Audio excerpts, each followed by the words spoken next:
Wow. To think that it's been 3 months since the last time the cafe was open. Battling one illness after another certainly hasn't been easy. As thankful as I am to be well again, I'm not sure I fully remember how to run this cafe. I'm sure it's like riding a chocobo. You just get back on, steady yourself, and remember to be patient with it. Still, instead of some grand reopening, maybe something a bit calmer would be better. Something cozy and quiet. With a good friend or two. Like when the cafe first started. Someone who could also coach me and give me some guidance, perhaps? Someone. Like Alphie. Yeah. Yeah, that sounds like a great idea. Alfie's a well known mentor. If there's anyone I could invite to help, Alphie would be the one. I just need to get the cafe doors open, turn the machines back on, and get things going again.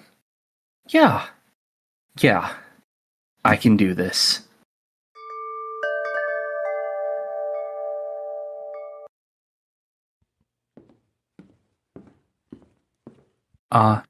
Thank you for coming, my friend. It makes sense that on the first day I reopen this cafe, who should step through the door other than you? It was a trying few months, but the cafe is once again open. Today, I'm going to make you something a bit simple, but warm. Something cozy that helps with that bit of cold nip in the air as summer gives way to autumn.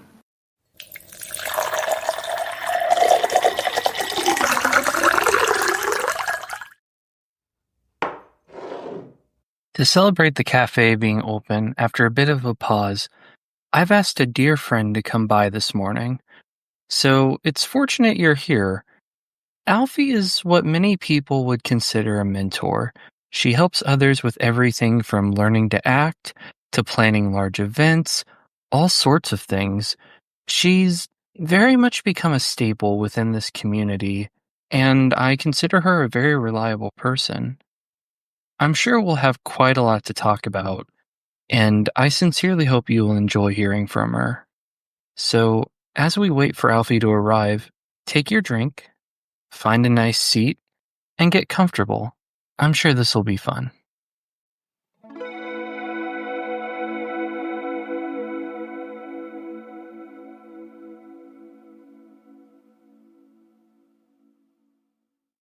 Alfie, the Alfie, here on Coffee and Carbuncles.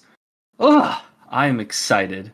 It isn't easy to mention during an in-character intro skit, but Alfie is the designer of the RP Mentors website and the Discord, and she's helped a lot of people not only find their footing in 14's role-playing community, but also helps advertise and guide people to community events, individual events.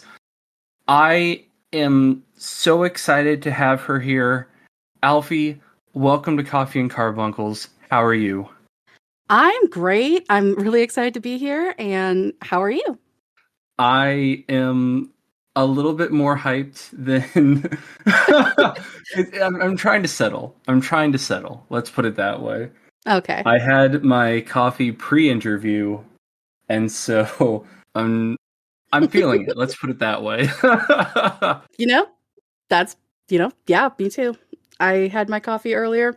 I've switched to water. Let's see how this goes. All right. Well, since both of us have had our coffees pre-interview, I guess I can't really ask what you're drinking while you're on the podcast today.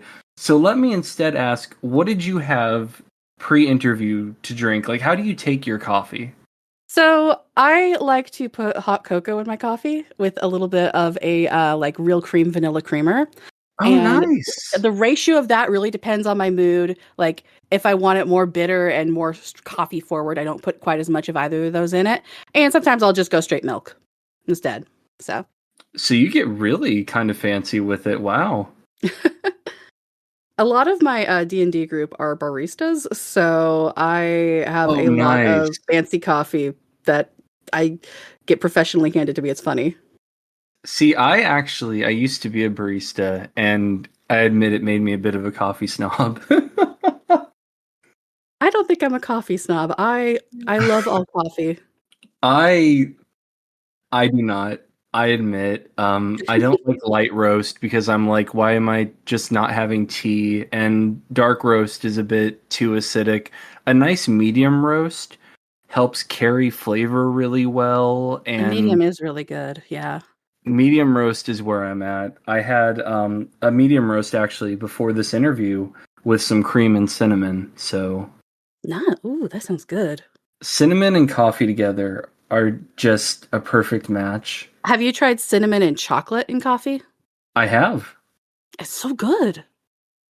I'm not really a big fan of cinnamon mocha, but I am a pretty decent fan of cinnamon hot cocoa. Yeah, that's real good. So I'm like I tend to keep like them separate, but I'm definitely not against the idea, let's put it that way. Nice. All right. Coffee snobbing aside. I feel like that's a big aside after that chat. Where are you joining us from today, Alfie? So I'm in the Pacific Northwest. I love the area. It's close to a lot of really lovely like waterfalls and great places to look, lakes, stuff like that. The Pacific Northwest, if you've never been there, I really recommend it as a good travel like place for people to go, especially if they love hiking and outdoors stuff. Just avoid the desert areas. We have a lot of desert here. Is it as like rainy and gloomy as people kind of stereotype Seattle as being? So that's up north, so I'm not sure. I'm down in Oregon actually. And that's closer to the ocean. So when you get closer to the sea and like that big band of greenery right before the Pacific, that's where all that's going to be concentrated. And like the farther east you go, it's less rainy. And it actually, most of Oregon is actually a desert. It's a grassland desert. I did not know that. Yep. Interesting. Huh. Tell me about your background a bit. Like, obviously, we're here to talk about Final Fantasy XIV, and we definitely will. Mm-hmm. But before we get into that, I like to ask my guests, tell me about your background outside of 14. Like, what do you do for fun? What hobbies do you have that aren't involved in the 14 community? Oh gosh, where to start? I've been an artist for I think 20 some odd years at this point. I used to do commissions. I don't really anymore. It's just I prefer to draw for myself or my friends, and I'm just like kind of been leaning more into that. But I also do writing. I'm an avid reader. Right now, I am deeply obsessed with Lord of Mysteries. I read all 1,400 chapters of that web novel in like a month. So, yeah, I love reading. I'm about 400 chapters deep in the sequel novel.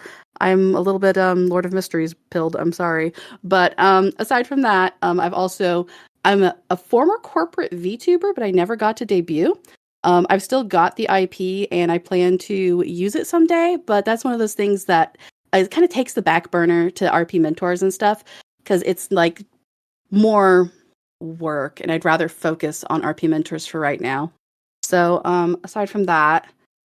I also am really interested in learning more live 2D, which is kind of tied into that VTubing thing.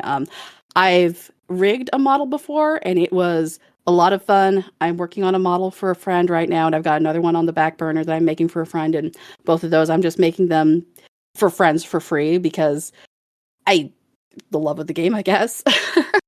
But I guess I'm really into just like the artsy creative stuff, which really is no surprise looking at my biggest hobby of roleplay. So you keep busy. Way too busy. I'm pretty sure I'm ADHD. So you spoke quite a bit about Lord of Mysteries, and it makes me wonder, have you seen the anime yet? So that's actually what got me into it. I watched like the Okay. first 3 episodes of it, and I was like, I gotta check this out. This is absolutely my jam. And it was It was absolutely my jam. It took a little bit of getting used to since, it's a translation, so it's not written the way that I'm used to books being written. But once I got into like the groove of it, it's like, okay, it's just a cultural difference in things that are like, wearing his clothes. Like, I would hope so, question mark. Like, it's just a very interesting, different way to write. I've gotten really used to it after reading a lot of chapters of it. I mean, after that many chapters, I would certainly hope so. Mhm. The other thing I noticed is you had spoken about you're involved in D&D as well. Yes. Tell me So about I that.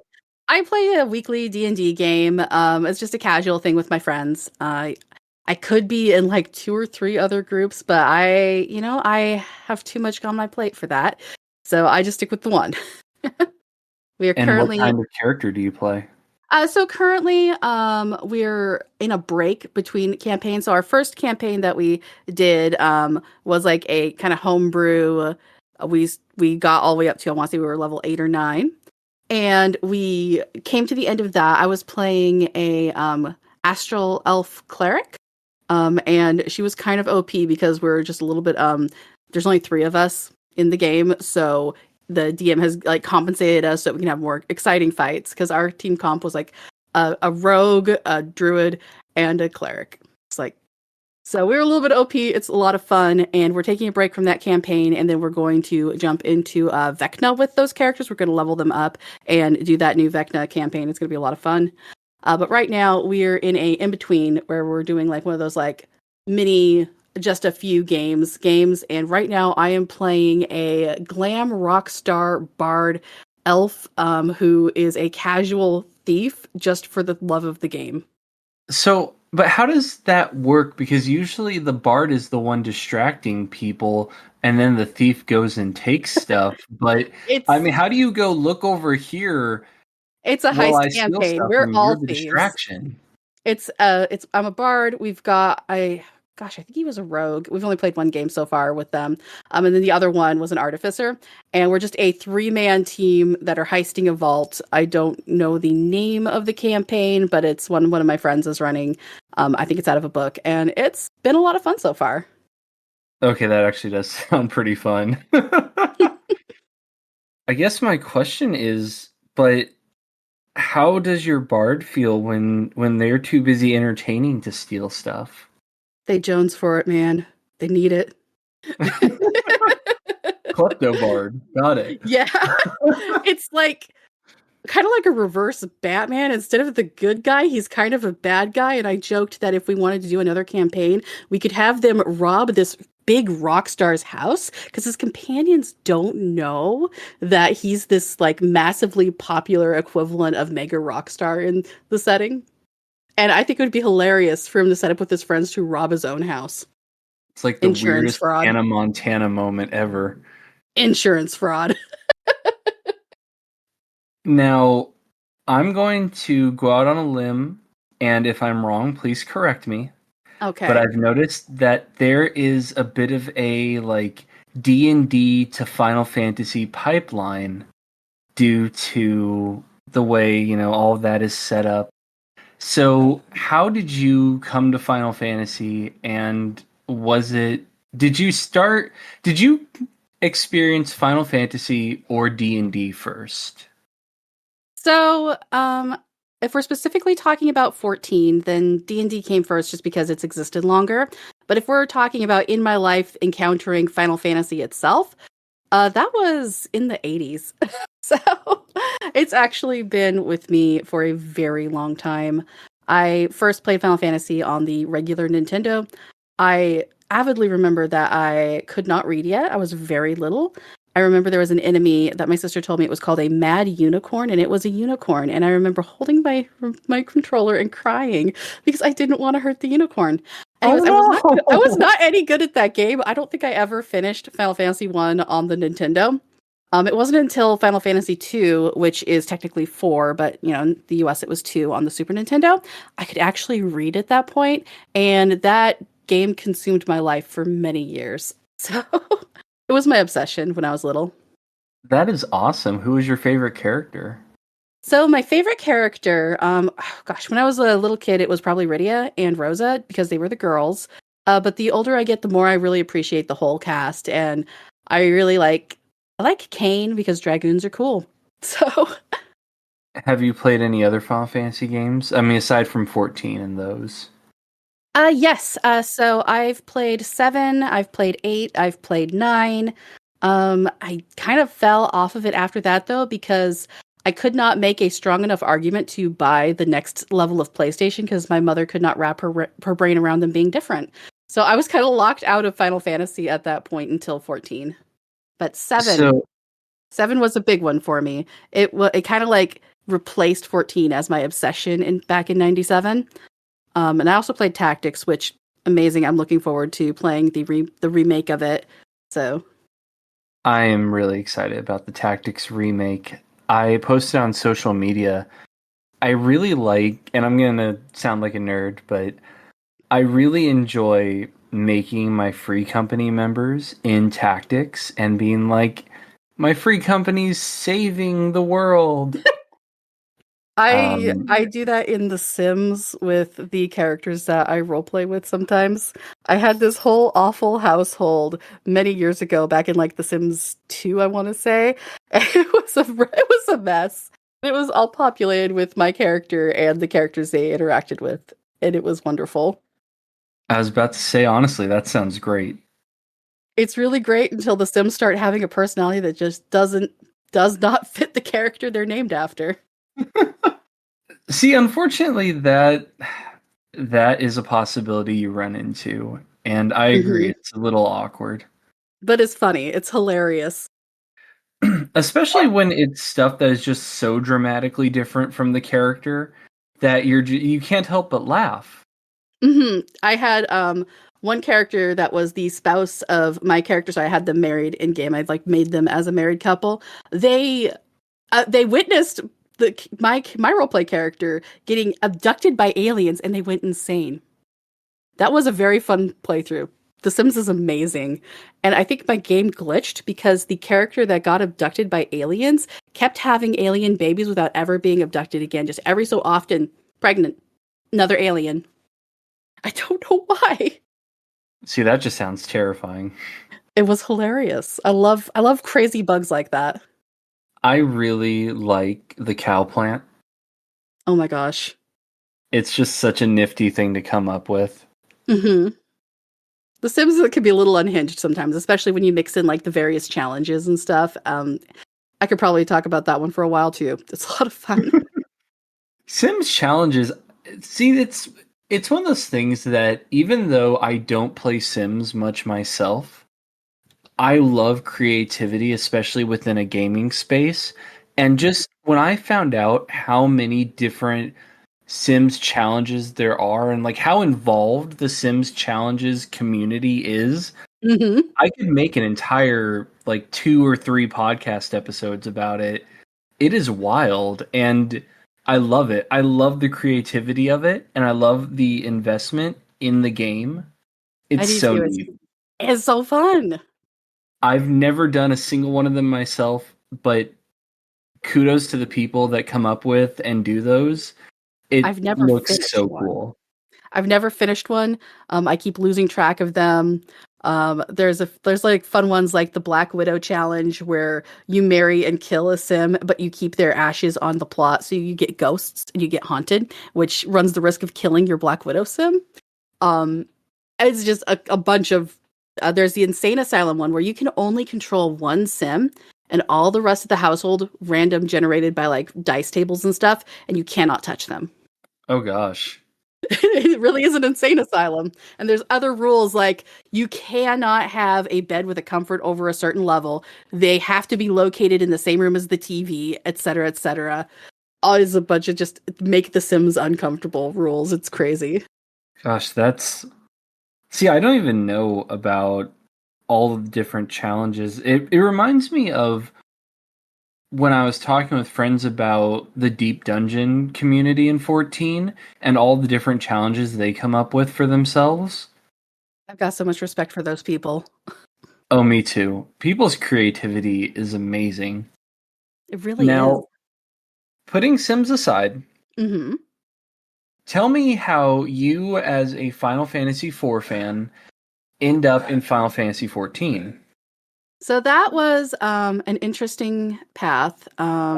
So I started as at the time I was a World of Warcraft player, and some of my friends were starting to play Final Fantasy, and it was during that one expansion pack, Warlords of Draenor. If you aren't aware of that, their last raid tier lasted like 13 plus months. It was a big content drought, huge content drought, and that was when I picked up Final Fantasy 14.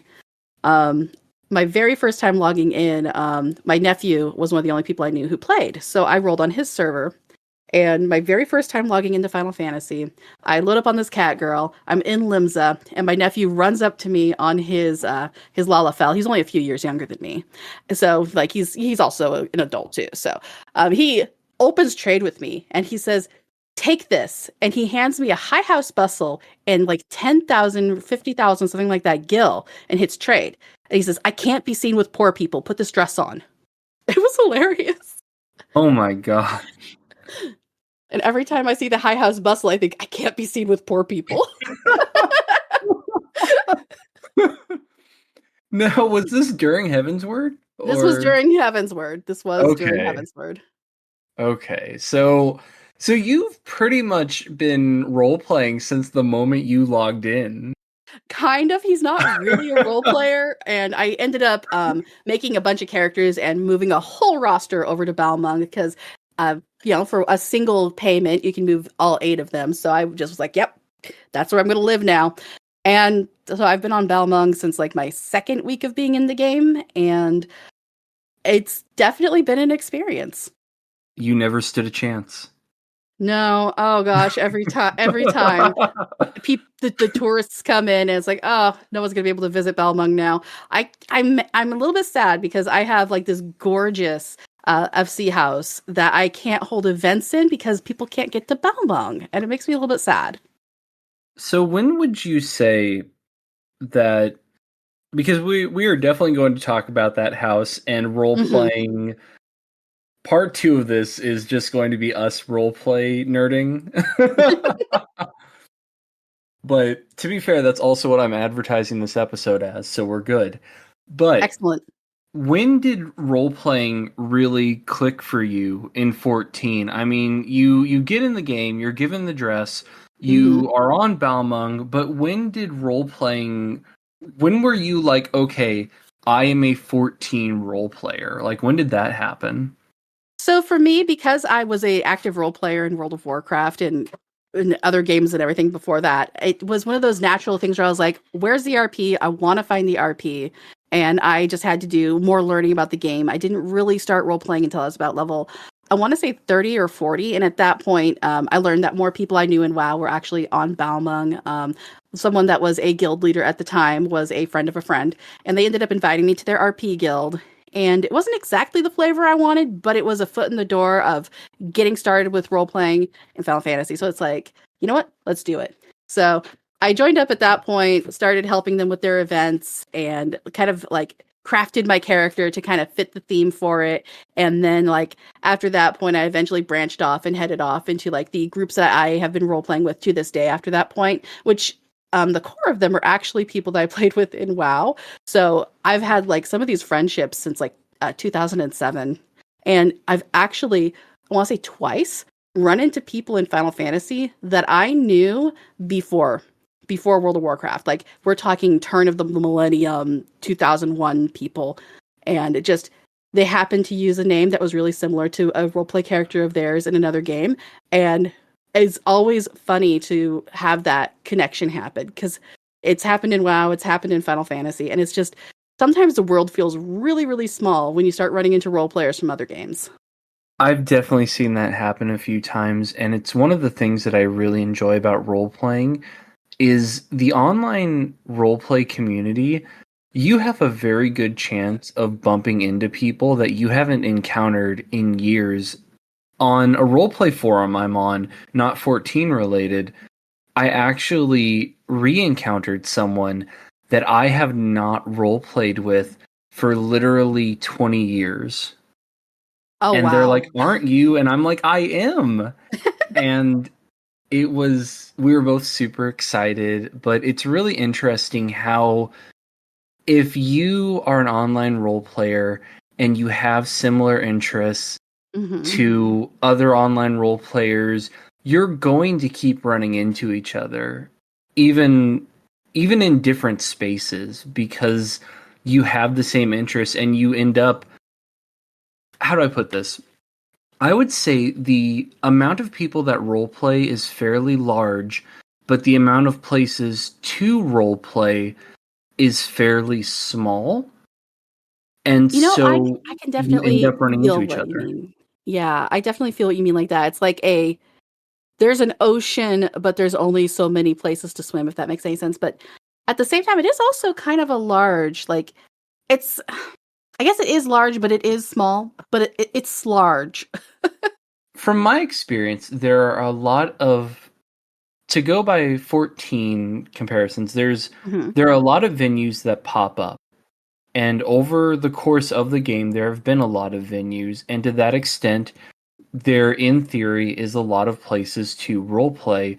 The issue is that you have a lot of venues that close down and a lot of venues that aren't open at the same time. And so at the same time, the amount of places to roleplay at any given time is actually fairly limited. And it's the same with online roleplay forums. So I often find myself encountering the same people, even though in theory there are a lot of different places to go. At the same time, it doesn't always feel like that.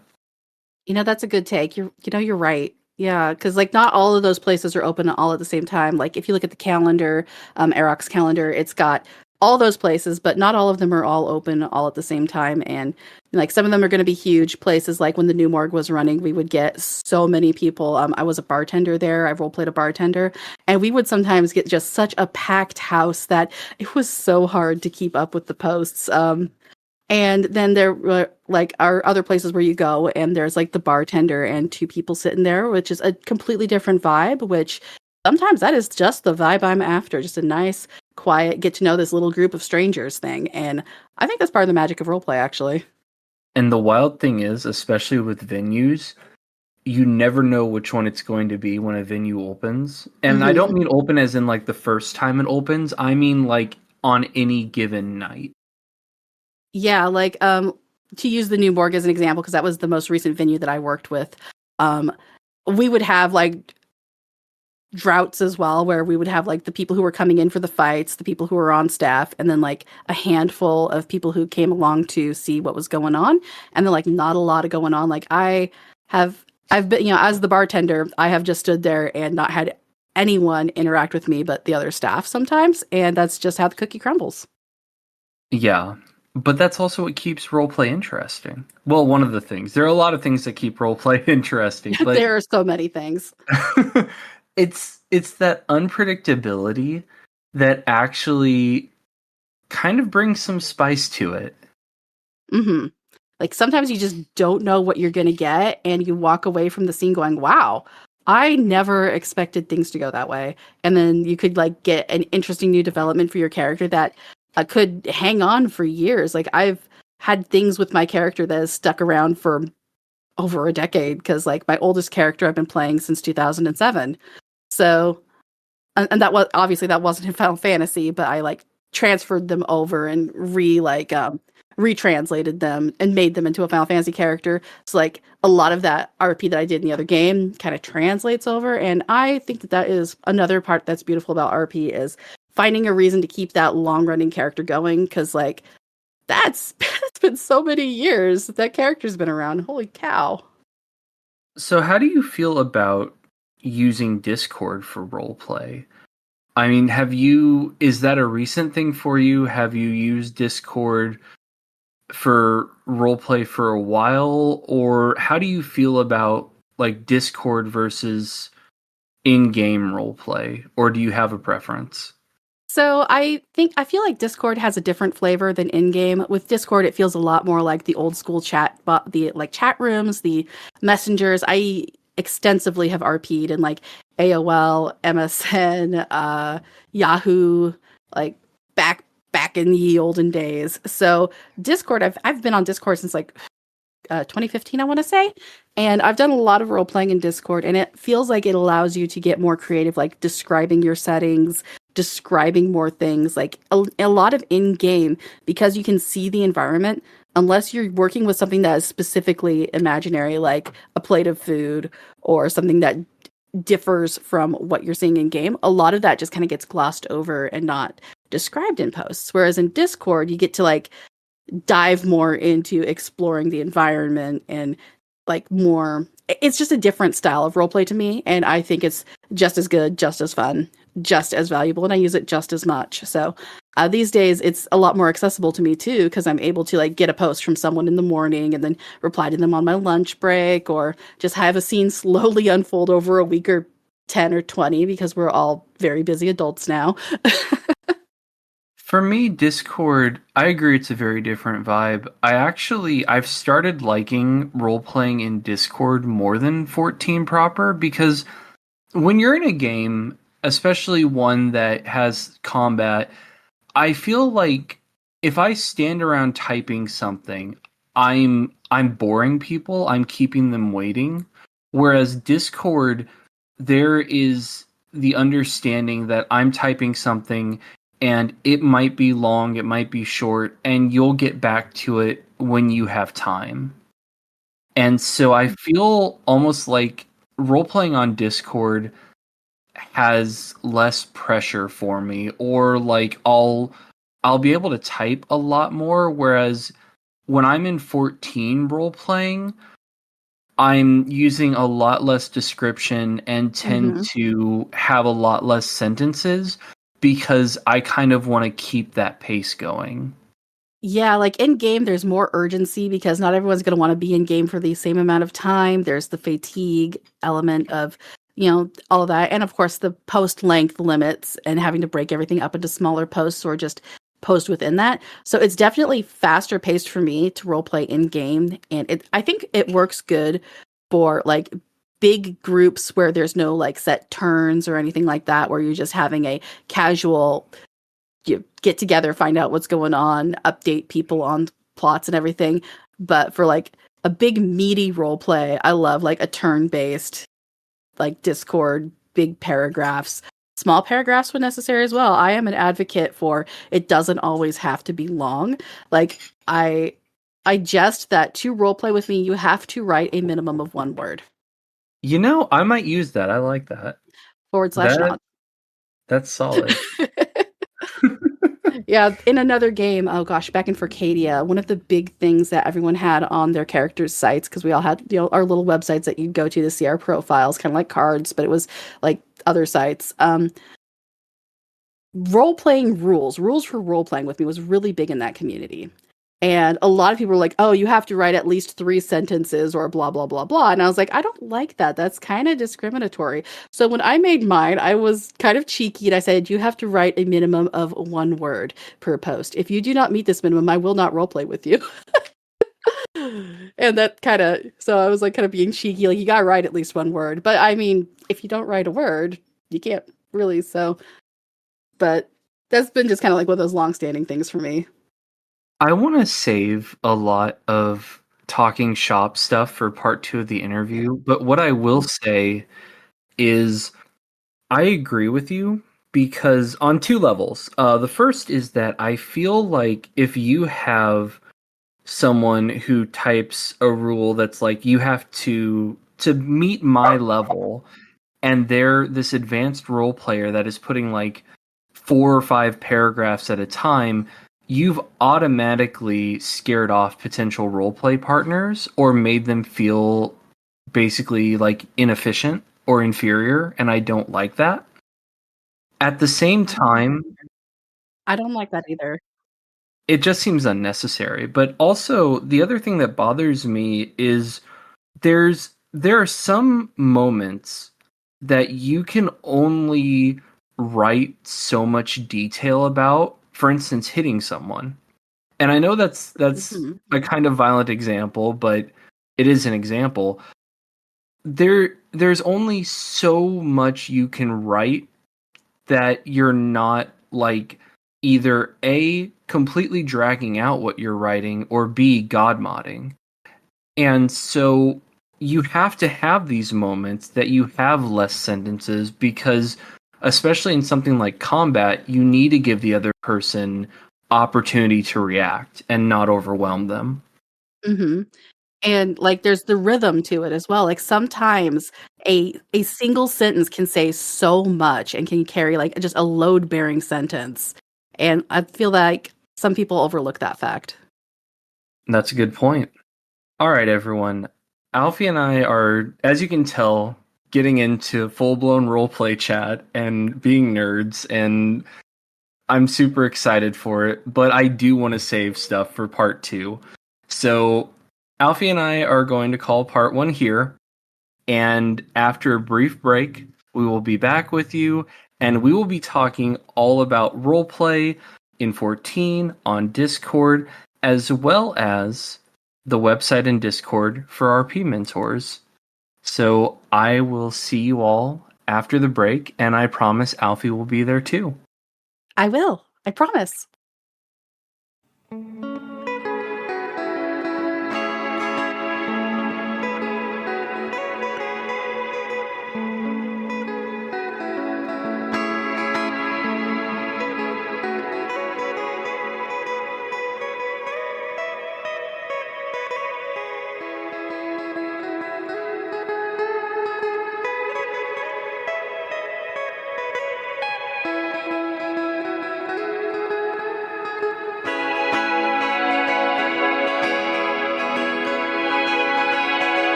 All right, welcome back to the second half of my interview with the wonderful Alfie, who, as promised, should still be here, I think, maybe, if I didn't scare her off.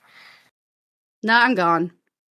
Okay, well, the rest of this interview is just going to be me talking about Alfie, while Alfie's away doing who knows what. All right, fine. I'll be here.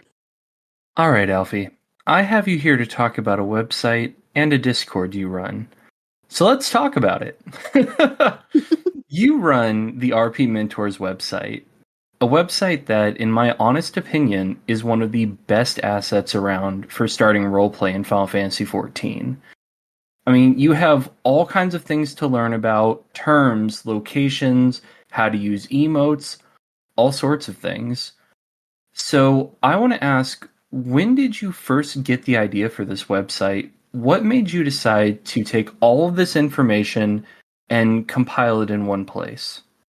You know, that's a pretty good question. So, it all started when I was posting videos on TikTok, actually, and it just kind of exploded from there into a Discord and then a website. And I know that might sound a little bit backwards because a lot of people start with like a website, but I kind of like just did everything in reverse, I guess. Um, so Really? yeah. See, I expect, well, like you just said, I really expect that it starts with a website and then goes to let me make info videos. hmm But no, I mean, definitely tell me how you go from TikTok to a website. So it just kind of was like screaming into the void to start with, but people were actually responding. I was putting up videos that were covering some of the basics of RP because it was, one of my interests, and I was just kind of having a lot of fun playing around on TikTok. And from there, it spawned the Discord so that people could have, quicker interactions and a place to actually talk about it. And from there, I was like, well, now I want a place to put all the guides I can write because that's more accessible than just locking it away in a Discord channel. So instead of having, just all my information in Discord, I went and I made a card website for it. And the website's still on card? Yeah, it's still currently a card website. I've got some plans for the future. That like pie in the sky someday. I want to switch it over to like a WordPress type website because that's what I'm more familiar with, and I feel like it would give me more freedom to really change up and extend more things onto it. But that's kind of on the like back burner for right now, just because, time, money, and everything that goes into that. I'm not quite there yet, but it's something I really want to do. I want to revisit the old TikTok videos and like kind of update, overhaul, make new ones, and put them in some other platform as well, because I want to do like just broad accessibility, because I feel like that's really important, is making the information easy for people to find will make it easier for them to come and join the community. And I don't just mean the RP Mentors community, I mean like the overall RP community. I once got really good advice from a fellow podcaster, Tara A. Devlin, who does the Koabana podcast, she translates Japanese horror into English. And I once asked her, it's like, do you get more plays on, say, Spotify or YouTube, or where do you find that your podcast does the best at? And she responded with, I don't really check because it doesn't matter. I try and put my podcast on as many platforms as possible because I don't really care about one platform versus another. I just want to make sure that if I'm taking time to make something, it has that reach. And that really resonated with me, and I hope it resonates with you as well. It does. Like, that wider distribution just makes it easier for people to get their hands on what you're trying to share with them. And that really, I like that, not caring so much about the analytics and just, kind of getting it out there. Kind of like how I started with screaming into the void, just posting my TikToks and just seeing what happened. It feels very much like the screaming into the void tactic. And just getting places that it can be found. And that is one of the more important things about spreading the information, because like I love when people join the RP community. I love when people find something that they love, and being part of helping them find that, for me, that's like, a big part of where I find joy in this. Then I recommend YouTube Shorts. I find that the shorts I post about this podcast actually tend to do very well. I'm going to look into that. Thank you. Now, speaking of those initial TikToks and those initial How Do I RP videos, what were those like? I mean, what did you talk about? What did people ask? What was sort of the back and forth going on there? So I compiled them all into a YouTube video that you can find on the card. So if you're ever curious, you can just go and watch them all in one place. But basically, I kind of started with basics like, giving people the definitions of common terms like in character, out of character, lamping, stuff like that, to like give people the vocabulary that they need to really understand what's being talked about. Because a lot of times we'll throw around terms like venue, event, OOC, IC, and stuff like that. And if you're brand new to that, that might be a point of confusion, because it's like, well, what does that mean? Someone says they're going to go lamp at a venue. What does that mean? So I felt that putting the wording out there was a good first step to get interest, and people were asking questions like, okay, well, like I'd get questions about like character creation. So I did like a big guide on like some thoughts I had on character creation, a lot of which are reflected on the website now. But just general questions or questions specific to their characters, stuff like that. And that was what really got me thinking a Discord would make a lot of sense for it. And so it just kind of ballooned from there.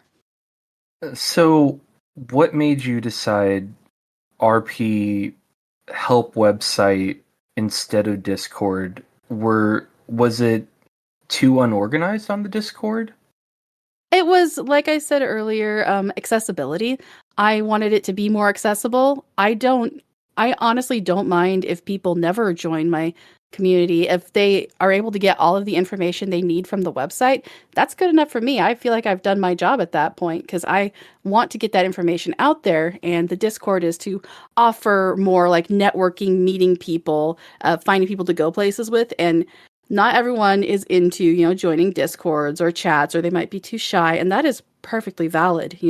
Everybody has their own preferences and way that they do things. So I wanted to make it accessible, so it's not like a private club or anything, you know what I mean?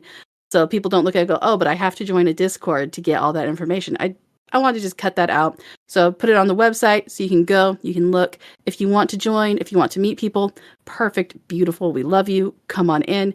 But if that's not what that's not what you're looking for, that's perfectly fine too. You still get all of the like information that I have gathered up into that place. And while it's not quite as good in my opinion as an active conversation with like all these different viewpoints from a lot of other players, it's still a good foundation to start from. Now, I noticed the website has significant dictionary terms on it too, which is important since in order to better communicate, we all need to be using similar terms and, even more importantly, have common interpretation of those terms. So I'd like if you talked about that a bit. If you look at RP Mentors on that website, I've got the common terms. I explain how posting works because, like, get down into the meat of what is a post. Stuff like how far away you can see posts in game also gets covered.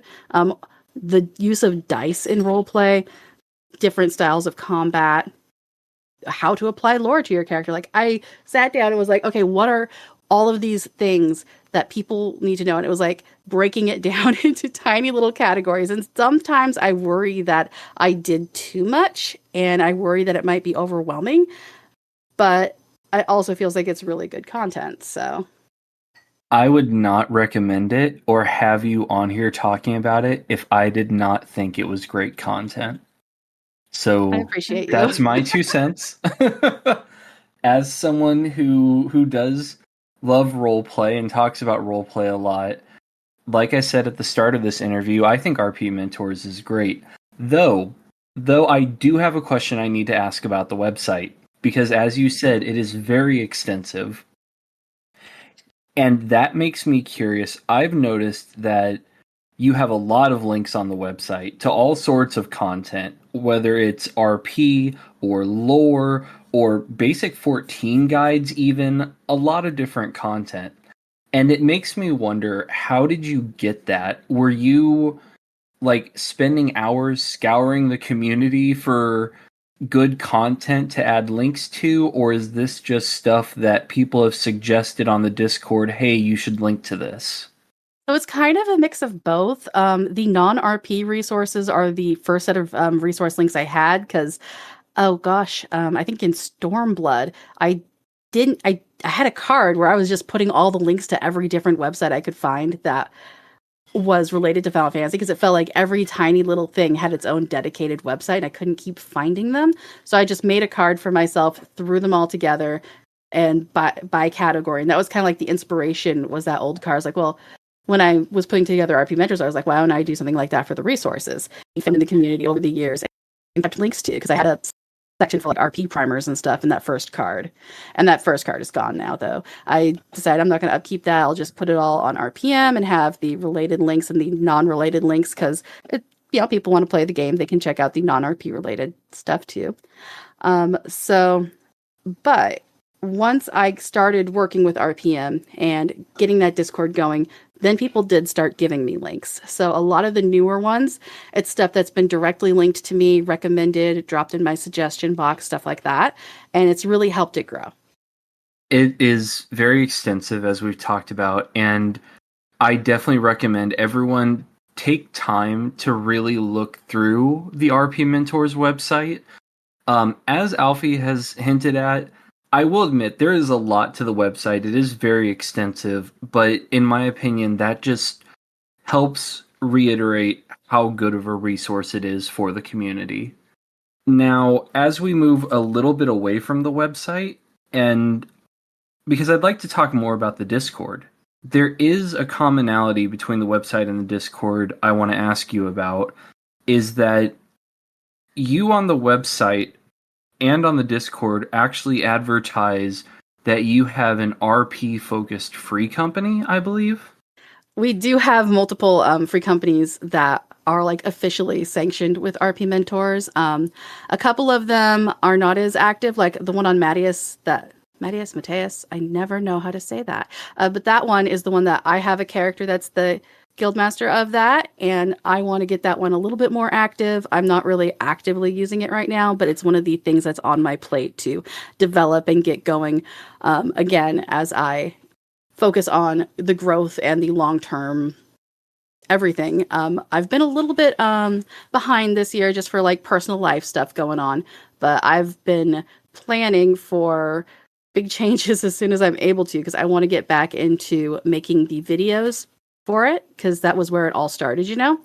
But I'm not going to focus on TikTok. I want to focus on a wider distribution. So I've got to really think about how I want to handle that and just get that guide in as many different formats as possible because not everyone's a big reader.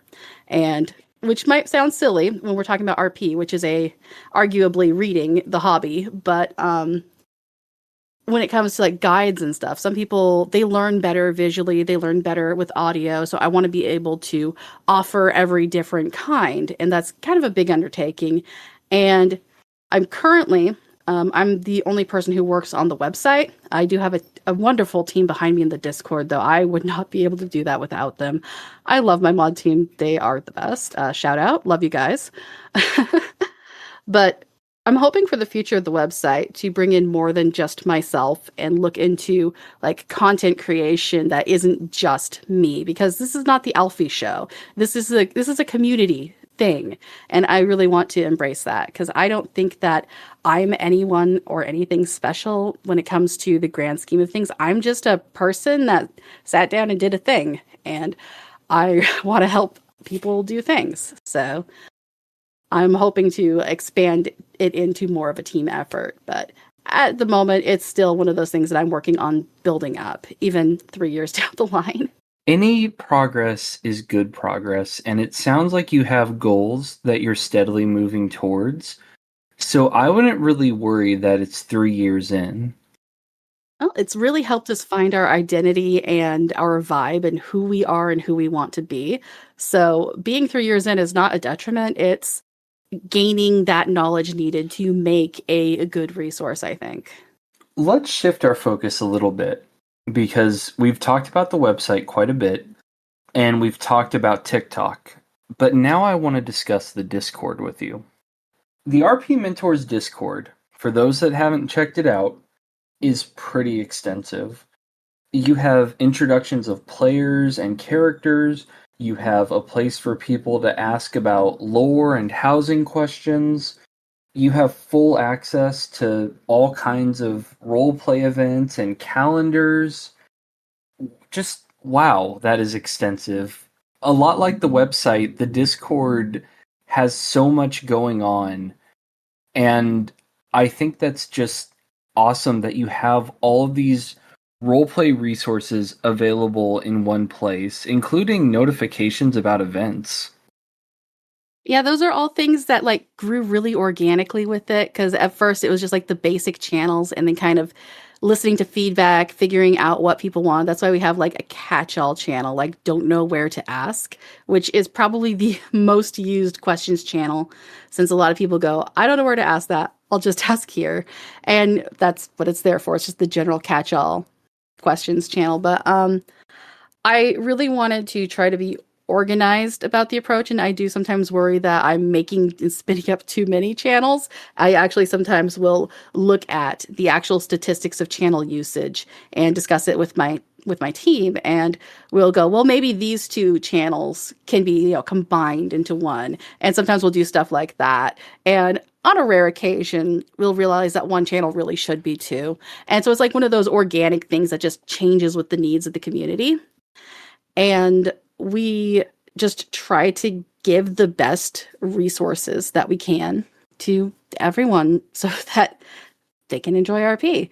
And it just feels like, I keep saying organic, but I think that really is the key word is I'm paying close attention to what's going on, what people are talking about, what the most common questions are. And, sometimes I'll make a little note like, hey, this is something that I should probably add to the card because this question keeps coming up. And sometimes I'll add that in like, oh gosh, I can't even think of the last one that was a question that I added in, but like it's one of those always growing, ever evolving things. And the Discord is definitely the heart of it because it's that instant communication. and people are able to quickly get answers to the questions that they're asking. And I think that is one of the most valuable resources, is that hopefully sense of community that people have. That's what I'm looking to, to foster, is community, helping people find a way in, helping people find their circles, their friends. I have a place for people to advertise communities and free companies and events and all those things, in hopes that someone is going to find their perfect fit and their new best friends. Let's elaborate on that just a little bit, because RP Mentors, on top of everything else that it has going on, I've noticed that it also has a section for roleplay events, and also that from time to time, you used to host roleplay events, and I believe you're thinking about hosting more in the future.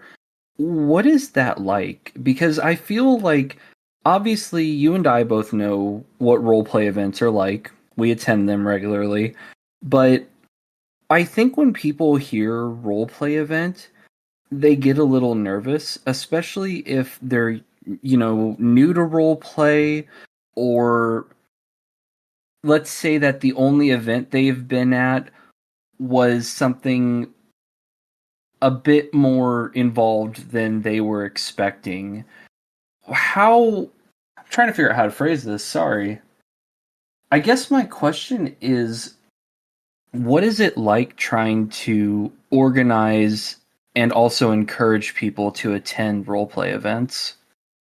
So when we were actively hosting RPM events, which again are something that we're talking about getting spun back up again, I would always aim for a very low bar of entry, like areas that low-level characters can access, no big overarching thing that they need to know, like nothing tied to the lore of the game or anything like that. Just something straightforward, like there's a party going on here. We would often use the mysterious benefactors as like this NPC group of people that just throw parties that anyone and everyone is invited to.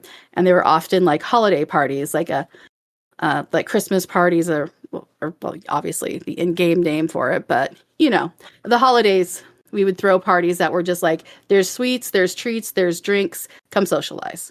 And it was very open. Like the very first RP that I remember us having in game from RP Mentors was actually just a fireside gathering that people were just randomly walking up to, and it was really great, because I remember meeting someone there for the very first time, and now they're a really good friend of mine, and that's what it's all about. That's what I want to bring to the community, is that kind of walk up, meet strangers, start role playing, make friends, have adventures together. Like that's the magic of it.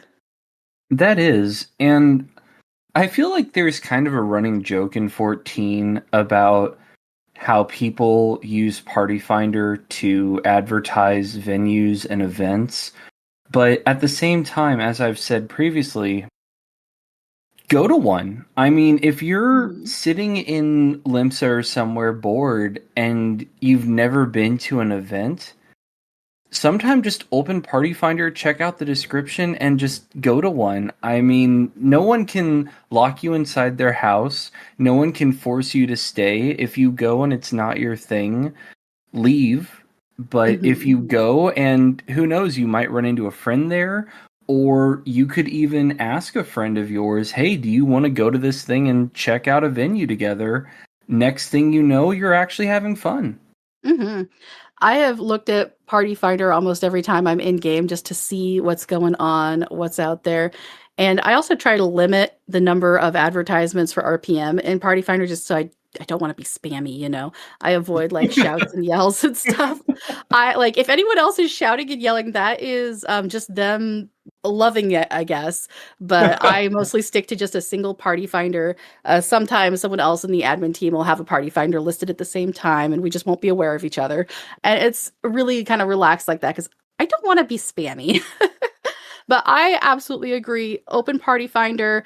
Check out the RP events calendar. We've got it linked on our card for RPM. And that calendar has been around since 2015. It is my number one most recommended thing for if you don't know what you want to do, and you and maybe a friend are just looking for something to do. check out the calendar, go see what's going on, and go check them out. Because that's a great resource, honestly. It was probably the very first resource I ever got my hands on for it. The calendar is great, and later this season I plan to talk more about that, actually. I look forward to it. Yeah, I was about to say, something to look forward to. But yeah, I will always sing calendars praises. I'm a volunteer with them as well, so.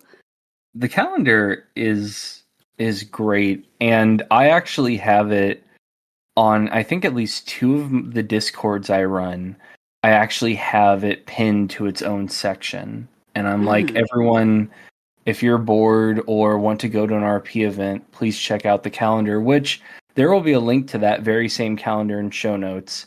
So anyone who's like, what are they talking about? Go and check the notes. There's a very, very good calendar that, like I said, later this season, we may be talking about more. So I'm excited to listen to that episode. I told you a while back, or maybe it was Morgana, one of the two.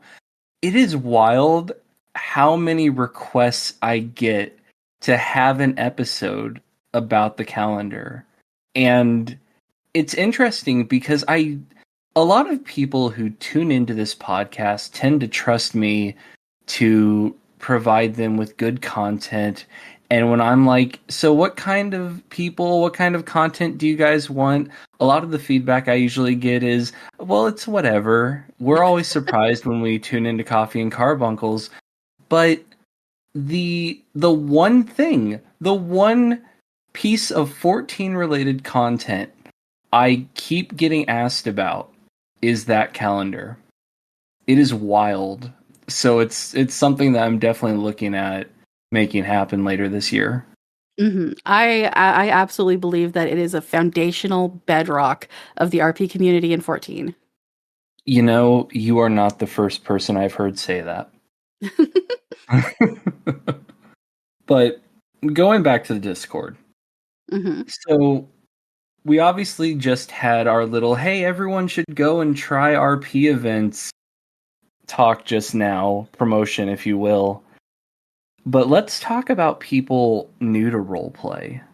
I don't know how many people that tune into this podcast necessarily are new to roleplay or roleplay curious, but you actually have really good resources on the RP Mentors Discord for them, and I wanted to ask you about that because I noticed you have a spot in the Discord for role-playing workshops, like building characters, helping plan events, and you even have a place for like RP prompts.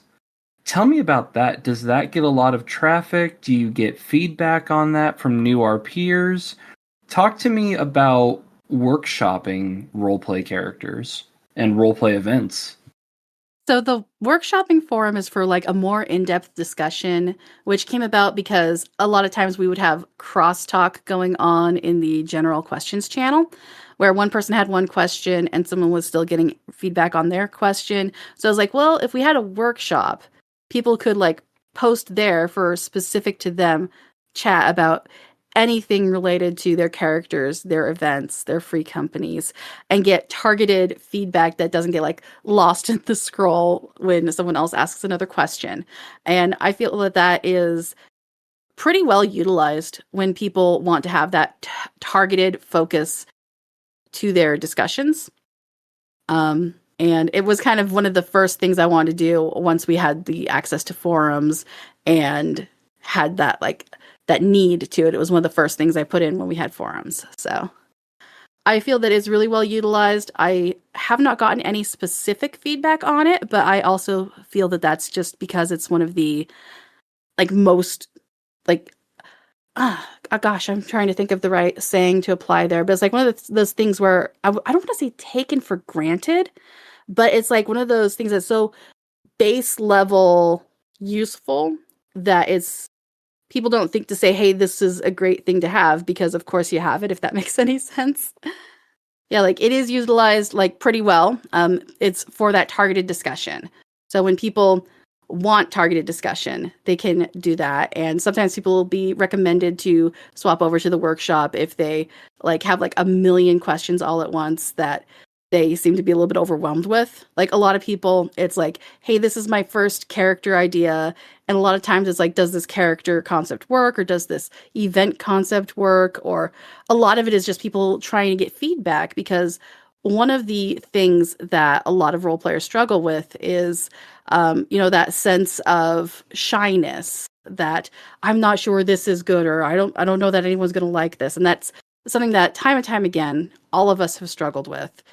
And it kind of ties into why RP Mentors is there in the first place, is because a lot of people are just too shy. So like there's so many people that have never said a single word in the Discord, but I'm pretty sure they're reading it, because I look at the like statistics that Discord gives me on each channel and like the number of reads versus the people that are actively chatting. It's like consistently a lot more people reading than chatting. So to me, that says that there's definitely value in a lot of those things, just because you don't have to be an active participant to get a benefit from it, if you ask me. I agree. I mean, you can quietly read and learn about how to role play, and there are even people that they've told me they go to RP events, and even though they don't actively get involved in the role playing, like for instance, fight clubs or sushi bars, stuff like that, I've heard that there are some people that really just like the atmosphere. I've done that too. I have gone to events where I like the vibe and just like sat out of the way and was like drawing and just kind of casually reading the chat scroll. And it was always a great feeling. And sometimes people would like DM me, like someone who recognized me, like, oh, hey, Alphie. Hey, just hanging out. And it's always fun. A time or two I've gone into an event and gotten recognized, and that's always a little bit embarrassing. It throws you off a little, doesn't it? A little, though I think the thing that threw me off the most was this time I was in a front line and someone saw me and my glam. They were like, "Are you the guy from TikTok?" I was like, "Yeah." I love that glam though. I want to ask you something, because I feel like we've pretty thoroughly discussed how busy you stay and all the various things that you do for the roleplay community, which frankly, I don't even feel like in this episode we've covered all of it, but we've covered a decent amount. I feel that this interview would not be complete if I didn't ask you point blank, why do you do this? Why do you feel that role playing is so important and such a big thing for the community that you spend so much of your time doing TikToks, doing the Discord, the website?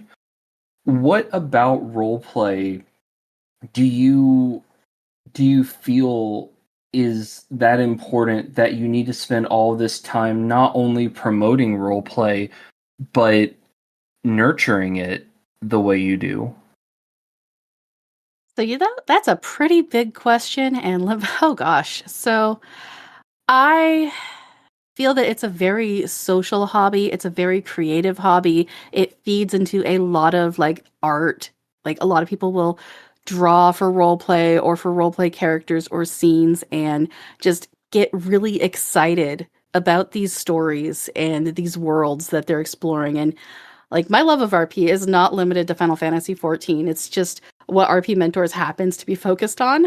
So I just find the social aspect, the creative aspect, and the fact that it's something that basically you're there because you love it. There's just this love of creating something. I've always described it as like you're weaving a story together with your friends and you each have a thread and you see what happens, and it's an adventure every time, really. And that's that kind of feeling I want to help capture, help people discover. And just there's so many different genres and types and kinds of RP out there that I feel like there's something for almost everybody. And it's one of those hobbies that you can have it your whole life. You can have it forever. Like I've seen people that are like just starting it in their 30s, their 40s. It's their first time role playing. They're nervous. They don't know what they're doing and they're scared. And that's completely normal, completely perfect. I've also seen people that were like, yeah, really young when they started RPing. I was only 14 when I first started role playing, and that was in the 90s. It was in the 90s. And I think because I've had this hobby for so long, I mean, it's been with me for more than half my life. I just want to help share that love and that joy with other people because I would not have a lot of the real life friends that I have right now if it wasn't for role playing. Like, literally, my best friend who lives in the same town as me, I met her online role playing in World of Warcraft.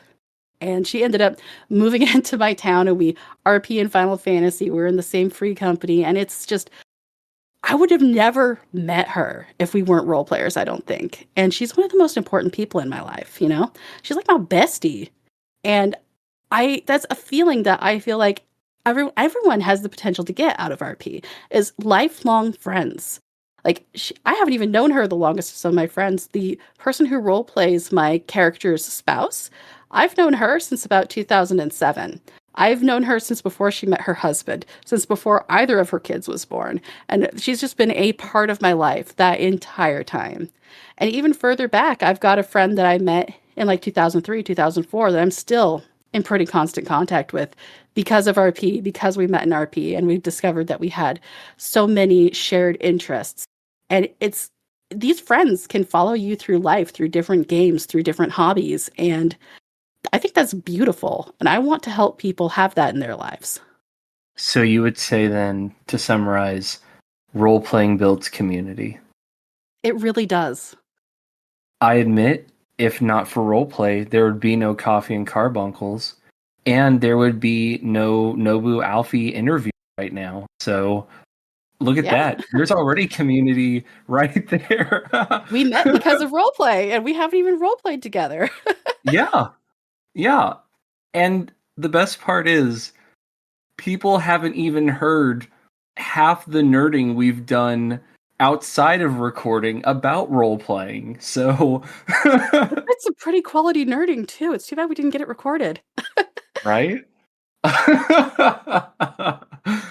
Oh goodness. But no, I couldn't agree more. Role-playing builds great communities, and there are people that I've been friends with for at least 20 years that I met on literally like my first ever roleplay site, maybe my second. That's Because so beautiful. I love that. in high school, all the way back in high school, one of my friends was like, I roleplay, and I'm like, I have no idea what that is.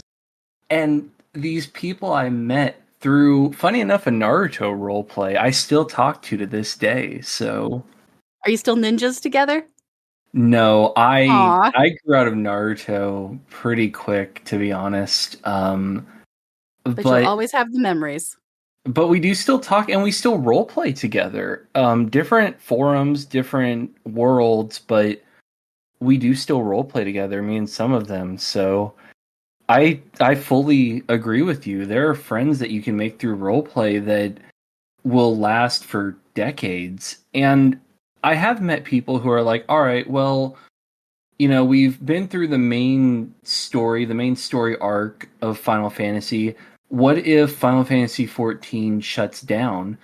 Well, if it does, then you and the friends you've made through it probably move on to a different game together. And if you don't all go to the same game, that doesn't stop you from role-playing your 14 characters in Discord or joining a roleplay forum and making entirely new characters.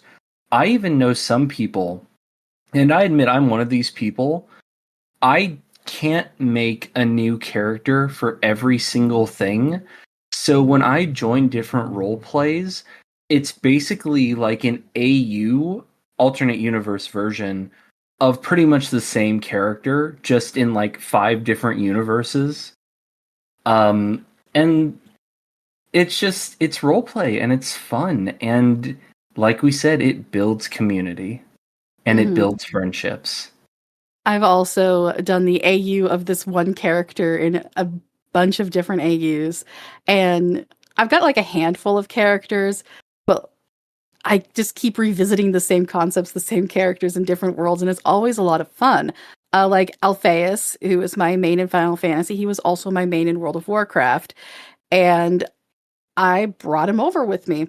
His story continued. I had to go change some things. I had to make up some, personal lore stuff. I isekai'd him. I'm just gonna say it. I isekai'd him from World of Warcraft to Final Fantasy 14. So it is the same character, just with some fun RP stuff that I kept opt-in for people who don't want to, engage with that side of things.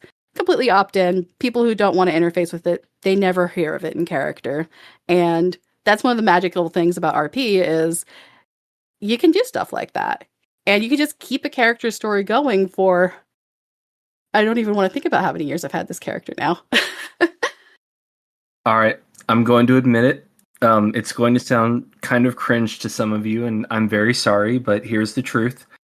One of my Final Fantasy XIV alts, I used the most generic possible reason. They're literally the exact same character I have from a roleplay forum. They fell into a portal and arrived in Eorzea. I love it. You can all laugh now. It's fine. It's But fun. Like, so that's one of the things that I also want to combat, okay, is people having that like there used to be like this really strong sense of like snobbiness that some people would encounter when you come up with these outside of the box ideas. And that's one of the things that I want to like throw out. Like, no, it's RP. It is a game. It's a story time that we are doing. And in if you look at the last few X packs, this is an isekai game. I'm sorry. well, I think it was during the 13 crossover. They literally were like, "Oh yeah, the world of 14 is just basically a giant hub that a Mhm. ton of other worlds are linked to by portals. So whoever, whatever, it's fine." Exactly. And at the end of the day, if you and the people you're interacting with are having fun, there's no such thing as cringe. Go have fun, do whatever your heart's desire. It doesn't matter what other people think about the stories that you're telling. If everyone involved wants to be part of it, is having fun, and wants to be there. Like, I don't see any point in like making fun of someone's RP or thinking that this is the cringe concept. Cringe is dead. Long live cringe, right? Fair. I will jump on board with that because as long as you're having fun, who cares? Who cares? Mhm. It's like that concept of if it's not for you, then move on. There's a lot of other groups, and not everyone is going to like everybody. Not everyone is going to mesh well. And that's one of the things where you can keep checking out different venues, different free companies, different groups until you find your people. You find the people that mesh well with you, that have that same interest, that same level of what you want. And yeah, community. This is one of those things I could go on about forever again. We keep hitting those kinds of topics. It's fine. We're just going to spend 10 minutes shouting into our mics, friendship is magic in unison. It's fine. Please don't skip the next 10 minutes. I'm joking. He's joking. I'm Half not joking. joking. I would. I so would. But anyway. But okay, Alfie, let me challenge you on something. Okay. Let me ask, imagine, roleplay with me, if you will. Hmm. Imagine that I am someone who has listened to Coffee and Carbuncles, and I'm curious about role playing. I've listened to this interview. I'm like, RP Mentor sounds cool, but I'm still not sure. And then I check out the website, and I'm like, okay, so I know a few terms. I've watched some videos. Let me click this Discord link. And I just landed in the RP Mentors Discord. What do I do? Do I DM you and say, "Hi, I'm new. What now?" Or what is my first step when I arrive in the RP Mentors Discord? So I always recommend just looking around, clicking on every channel you see, just kind of getting the vibe of it. I actually have a section in all caps titled Start Here, which has the Learn to RP channel in it, which links to each different part of the card, as well as has the compilation video in it for all the old TikToks. And beyond that, if you've already, looked at all those links, if you've already checked all that out, just start clicking around at all the different channels. You don't have to say anything. You don't have to say hello.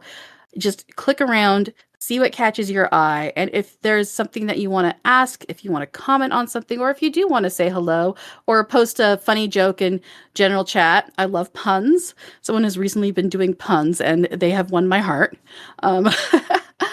Just, explore and do what you are comfortable with. If you're not comfortable with speaking, if you're very shy, we've all been there. We totally understand.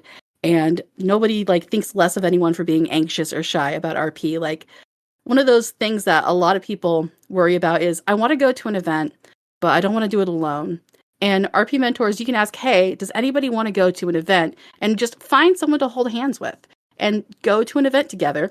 And even if you're only sitting in party chat, just chatting out of character while watching and lamping, there's still a value in that, because you're meeting a person, you're going to a place, you're witnessing role play. It's a really good first step. And doing it with someone else who's possibly even in that same boat as you, new, wanting to check things out, but also a little bit anxious or shy or scared. I think there's a lot of value to that, because it's an opportunity to meet someone else and grow together. If any of that makes sense. Oh, yeah. It makes sense to me. I hope it makes sense to you, my dear listener. And if you get to the RP Mentors Discord and you still feel shy, you still feel nervous, you're like, I don't know about events, I have it on good authority that there are two names, Alphie and Nobutaka, in the RP Mentors Discord. Solid people to message. Pretty solid, yeah. I'm actually pretty good about replying to my DMs as well. I know a lot of big server owners will probably close their DMs or say no DMs, please. But I try to get back to every DM I get. I hope to continue to do that for as long as I can. And theoretically, that'll be forever. Unfortunately, there may be a day where it's just too swamped to be able to do that. But it's really important to me to be able to get back to people when they talk to me. And I love that connection. There have been people that have expressed that they've been too shy or anxious to DM me just because of who I am. But I don't think I'm anybody special, I promise. Same. The only time I will block a DM is if they go, hey, by the way, I love your character. Do you want to look at my art portfolio? That too. I checked to see if they're in RP mentors. I ban on the spot. I'm sorry. That's an instant ban from me. It's an instant I have block a for rule. me. Act like a bot, get banned like a bot. And that is one of those things, because if they're cold calling me, they're probably cold calling my whole server, and I don't appreciate that. So, but aside from that, dear listener, because I don't think, or at least I would hope, that you have more sense than that. If you need roleplay advice or help, or you're just nervous and want someone to reach out to, I'm in RP Mentors, Alphie is in RP Mentors, and we're here for you, along with the rest of the very wonderful staff of that Discord. there's so many good staff, and there's so many good community members. Anybody that's flagged mentor, they're usually pretty good. It's a self-identification thing. We don't vet people other than, hey, you have to have been in the Discord for X number of days before we let you take it. But other than that, most people who flag as mentor are usually very helpful, very friendly people. And you should feel okay asking, and seeing the people with that mentor tag on them responding for you. As we close out the interview, Alphie, I just wanted to say personally, and hopefully on the behalf of a lot of people who use RP Mentors, thank you. I know how much of a time sink content is, especially when it comes to websites, Discord adminning, the TikTok stuff. I genuinely appreciate all the time and effort you put into helping with fostering roleplay in the 14 community. And so thank you very much for doing that. And thank you for appreciating it. I really appreciate everybody that, participates, that uses the resource, that learns and joins the community. I love you all and thank you all so much for letting me be a part of this, because I mean, if no one was benefiting from it, then why would I do it, right? But yeah, like I said, I don't think I'm anyone special. I feel like anybody else could have done this. There's a lot of other resources out there. I've linked most of them on RP Mentors if you'd like to find them. If you don't like the mostly text approach I take, definitely check out the Kweh in my resources section. They have a more like image and shorter text approach to things that may make more sense to some people. The Kweh are awesome. I've talked with them. They will also be linked in the show notes. Please check them out as well. If you can't find the link in the show notes, because sometimes I forget things, look on RP Mentors, because the link is there as well. I just keep shouting out everybody. Well, I mean, the Kweh, the calendar, RP Mentors itself, there really are so many good resources in the community, and I want to help spread and promote those. Because I do feel like, as we've talked about, roleplay is fun, roleplay fosters friendships, and at the end of the day, who doesn't want more friends? Exactly. There is one more thing I'd love to shout out right now. There's this podcast that's called A Coffee and Carbuncles. I heard it's really great. Everybody should listen to it. I don't know. The guy who runs it seems a bit dodgy, but... Well, sometimes for good content, you got to put up with some things. Gosh, I'm blushing on the other side of this microphone, so thank you. You're welcome. All right, now speaking of blushing, this is the most random part of any interview. Mm-hmm. You've spent 2 hours answering my questions, so you get to ask me any 2 questions. Okay. And I will answer. All right, question bring it. Pretty important. If you take 2 slices of pizza and put them together, like face to face with the crust out, is that a sandwich? Yes, because it is objects between the same 2 objects holding it in place. So yes, it's a sandwich. End of debate. Next question. I agree with you. Okay, the next question. You know what? Have you ever read The Lord of Mysteries? I have not read it, but I am very keen on the anime. Oh, it's so good. I'm looking forward to the rest of it. They greenlit the entire thing. I would be really shocked if they didn't. Yeah, it's going to be 10 years. 10 years on their timeline. It's beautiful, and I'm so excited. That is amazing. And if I had more time, I would sit down and read it. But the amount of things right now that I've said, if I have more time, I'd sit down and read it, is a bit too extensive for my liking. So I have a good read. I don't know where I found the time, but I read it all. And that impresses me. It really does, because I feel like you are just as busy, if not more so, than I am. So I am pretty impressed with that. Though I feel it's a lot like with me and Log Horizon, where if you find something that you just really, really enjoy, the hours just seem to melt away, and you're just like, oh yeah, who cares that I spent half a year reading this? I loved that anime. Log Horizon was so good. Have you read the light novels? I haven't, but they are that's definitely so much better. Oh my gosh, you need to link me to where I can find the official novels so I can start getting that. Oh, I own them all. They have a nice little collection on my bookshelf next to me. The thing with the light novels versus the anime is that the light novels go into a lot more detail about like classic MMORPG features. For instance, one of the first things I noticed is in the anime, when they defeat monsters, the monsters kind of pop into bubbles and drop loot. In the light novels, they actually go into full detail about having to check the enemy for loot. And even though it's a little graphic at one point, they do actually talk about skinning some of the enemies for furs. and they actually go a lot more in depth than the anime did about sort of like real life. What if you actually were trapped in a video game that had a lot of real world physics to it? That's one of the parts that I always wish they would explore more in the anime, so that kind of makes me more excited for digging into the novel someday. I highly recommend it. They also have Log Horizon manga, but the manga is pretty much the exact same thing as the anime.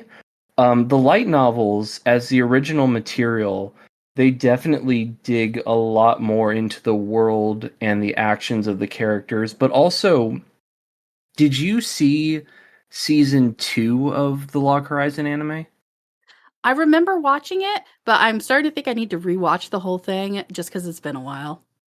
There is a part of it that focuses on Akatsuki during the winter, and there's an assassin running around town that she has to stop. And I actually found that part of the anime to be a bit dry, but in the light novels, it goes a lot more in depth into her mindset at the time. And I felt like I got a lot more out of that arc from the light novels than I ever did from the anime. I've heard some people. Sorry, go ahead. So that's how I feel about Volume 1 of Lord of Mysteries and the first season of the anime. They just did not give them enough episodes to really show all the in-depth world building that they had. Well, I also feel like a fundamental problem with anime, movies, and just any type of action-based cinema is it's very difficult to really explore what's going on in a character's head compared to the written word.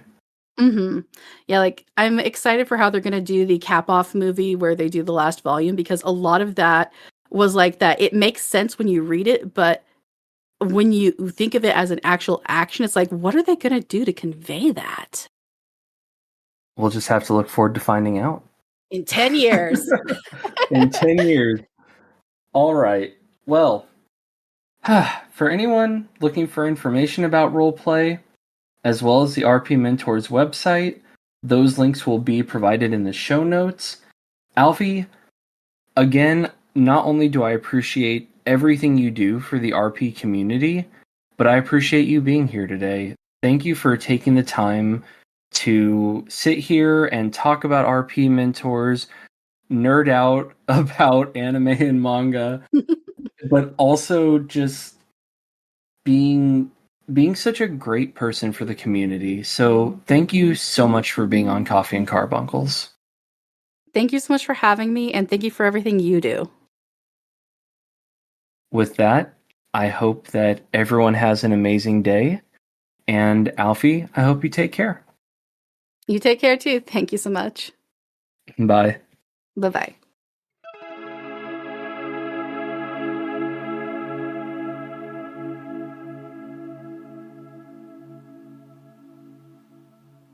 It was certainly nice getting to chat with Alphie. Don't you agree? Alphie is such a positive and outgoing person, and I feel like we frankly could have spoken for hours. Not to mention, Alphie has a talent for gathering all kinds of resources and information that I and many others find extremely useful. I certainly hope you will get the chance to put Alphie's wonderful organizational skills to use in your own endeavors, dear friend. Also, before you go, I just wanted to say thank you. Thank you for being so supportive of this cafe and of me. I sincerely appreciate it. Having you here really does mean the world to me. That being said, I'll see you next time with a warm drink and wonderful guests. I hope you take care.